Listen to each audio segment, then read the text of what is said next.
Wow, next design అండి. Pink colour with silver తో వచ్చేసింది. అసలు చాలా నచ్చిందండి, నాకైతే భలేగా నచ్చింది, చాలా సూపర్ గా అనిపించింది అనమాట. పింక్ కలర్ మీద సిల్వర్. సో మంచి సిల్వర్ శారీ, అలా డిజైనర్ శారీస్ కి అయితే సూపర్ గా సెట్ అవుతుంది.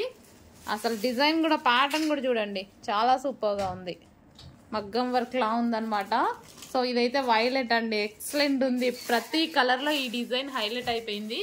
సిల్వర్ మనకి డిజైనర్ శారీస్ కి సెట్ అవుతుంది, పట్టు శారీస్ కి సెట్ అవుతుంది. సో డిజైనర్ శారీస్ కి అయితే ఇంకా ఎక్కువగా సెట్ అయిపోతుందండి. వైలెట్ కలర్ చాలా బాగుంది. ఇంకా రాయల్ బ్లూ అయితే చెప్పాల్సిన అవసరం లేదు. ఇట్లా వేయగానే అసలు చాలా సూపర్. సారీ, ఇంకు బ్లూ, ఇది ఇంకు బ్లూ అండి. సారీ, ఇంకు బ్లూ, ఇది ఇంక్ బ్లూ వస్తుంది. సో చాలా సూపర్ కాంబినేషన్. ఇంకు బ్లూ అని మెన్షన్ చేయండి, ఇంకా బయట సూపర్ గా ఉంది. నెక్స్ట్